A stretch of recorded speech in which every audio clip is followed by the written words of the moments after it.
The cake we're gonna be making today comes with a warning. It is for only the most extreme Reese's Peanut Butter Cup lovers. This cake is a homemade chocolate cake, homemade chocolate buttercream, homemade peanut butter buttercream, layered together with chopped Reese's cups on top. Yes, it's 100% homemade, but don't let that scare you off. This cake is super easy. Anyone can make it. Let me show you how.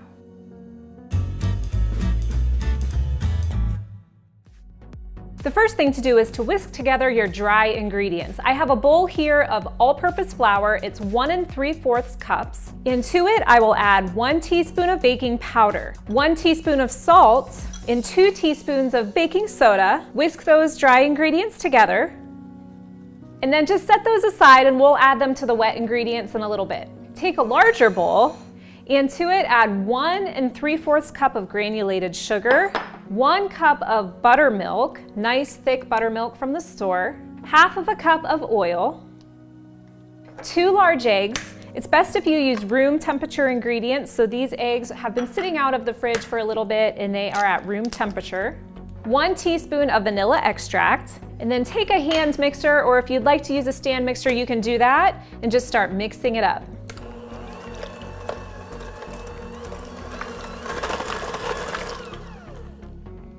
Now the cocoa powder you can add into the dry ingredients if you'd like, but we're gonna add them into the wet ingredients. Either one works. This is 3/4 cup of unsweetened cocoa powder, and mix that in.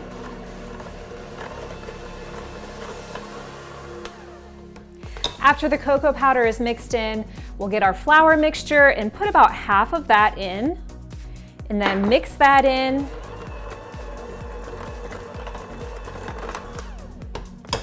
And then the rest of that flour mixture.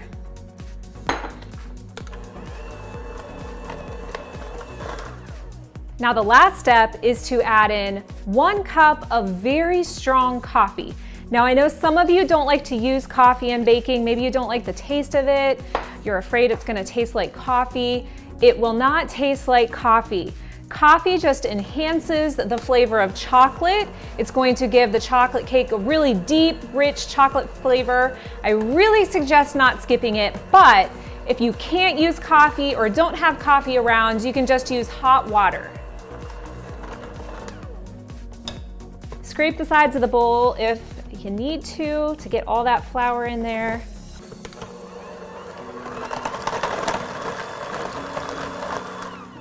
The batter will be really runny, and that's okay, that's what you want. It's time to get the pans ready.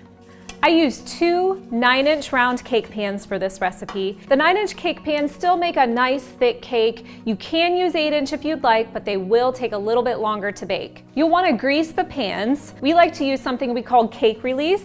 It's a mixture of equal parts vegetable oil, shortening, and flour.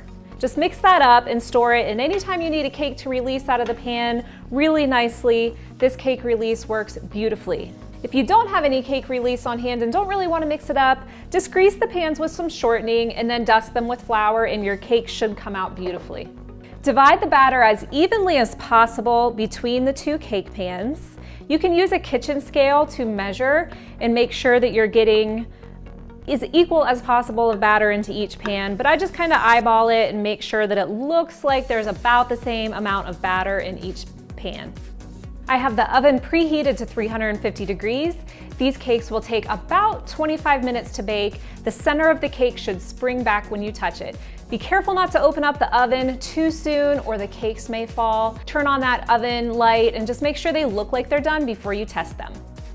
While the cakes are baking, you can mix up your frosting. So first we'll make the peanut butter buttercream. I have 1 cup of creamy peanut butter here. We'll put this in the bowl. And then 1/2 cup of butter. I like to use salted butter. You can use unsalted if you'd like. And then we'll take a hand mixer. If you have a stand mixers work really easily because it's pretty much hands-off. You can just set it to go, but I know not everybody has a stand mixer, and I often get asked, can I make frosting without a stand mixer? Yes, you can. You can use a hand mixer just as easily. You want to beat this until it fluffs up a little bit, until it's creamy and all the butter has completely blended in. Then I'm going to put in 2 cups of powdered sugar. I'll add half of it first just so the powdered sugar doesn't fly everywhere when I mix it. And then I'll add the rest of the powdered sugar. And I'll also add about 2 tablespoons of heavy cream. I have a little bit more there if we need it, but we'll try 2 tablespoons first.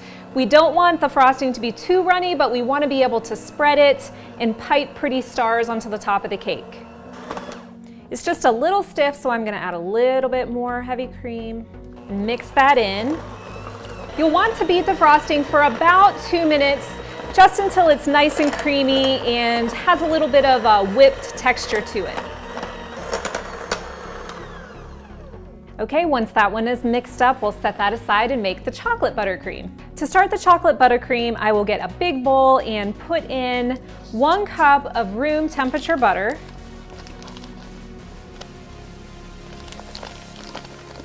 And then I'll take a hand mixer and beat that butter until it is almost white in appearance. Again, use a stand mixer if you would like. A hand mixer works just as easily. And then to the butter, add half of a teaspoon of salt, 2 teaspoons of vanilla extract, half of a cup of unsweetened cocoa powder, and then 3.5 cups of powdered sugar. I'm going to add half of that to start and get this mixed in.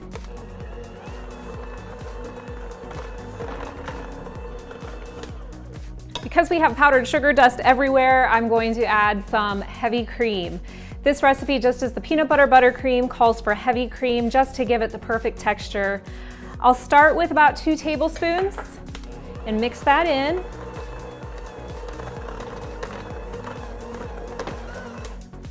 And then once that is mostly mixed in, I'll put in the rest of the powdered sugar and another couple tablespoons of heavy cream, and then get that mixed. The exact amount of heavy cream you need will really depend on the temperature of the butter and just exactly how much powdered sugar you got in there. So just add a little bit more, a tablespoon at a time, until the frosting is just perfectly spreadable.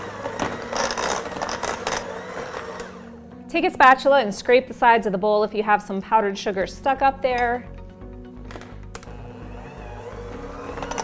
And then just continue to beat for a couple of minutes until the frosting gets nice and fluffy. The chocolate will get a little bit lighter in appearance. Once both of the frostings are done, it's time to get ready to assemble the cake. There are 4 parts to this cake. We have the cake, the chocolate buttercream, the peanut butter buttercream, and don't forget those chopped up Reese's cups. So the first thing we'll do is take a plate and place one of the chocolate cakes right on the plate. We'll start with the peanut butter buttercream and dollop some of that buttercream right on top of that cake layer. Don't use it all because we want to make some pretty decorations on the top of the cake. Take a spatula and spread that peanut butter frosting around. Now at this point, you can sprinkle a few chopped up Reese's cups on top of that peanut butter frosting if you'd like. We're not going to do that today. I'm just going to get ready and put the second chocolate layered cake on top of that peanut butter frosting. Make sure it's centered, press down a little bit just to settle it in. Now on the top and outsides of this cake, we like to put chocolate buttercream. So I have that buttercream we just made. You can use as much of this as you'd like, make that frosting as thick as you'd like. I'm gonna pile it up there, then I'm gonna take a long spatula and just spread that out.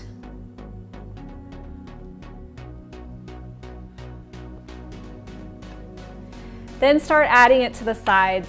I am not a professional cake decorator, so my cakes are never the prettiest, but this is gonna be loaded with candy anyway, so it is gonna look just fine.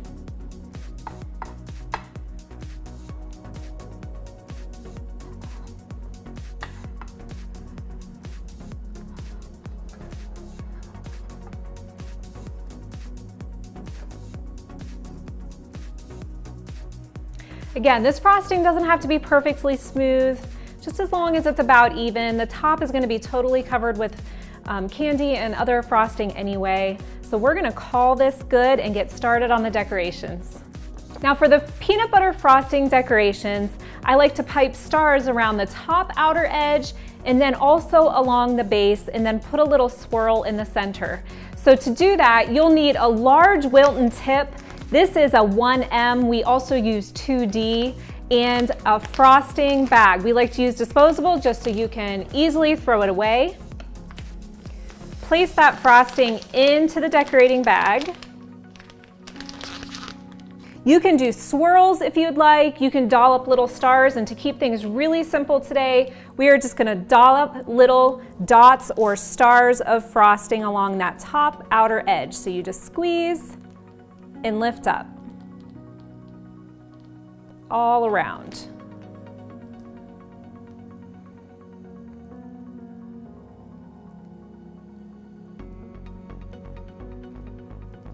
Fill your bag with a little bit more frosting and then pipe along the bottom. To make the stars around the bottom, just put the pastry bag at an angle and squeeze just like you did the top.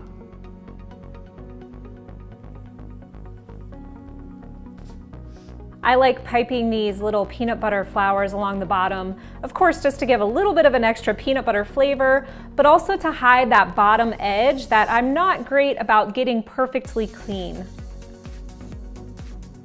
If you have just a little bit of peanut butter frosting left, go ahead and make a swirl in the center.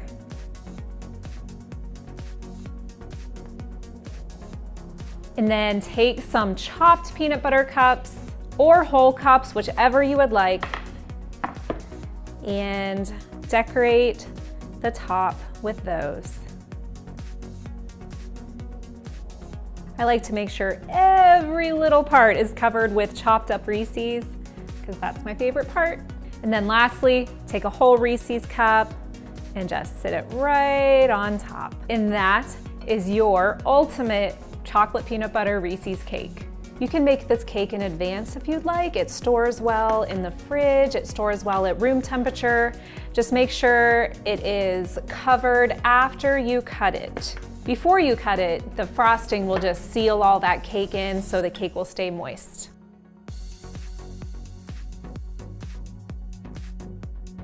Oh my goodness, it looks amazing.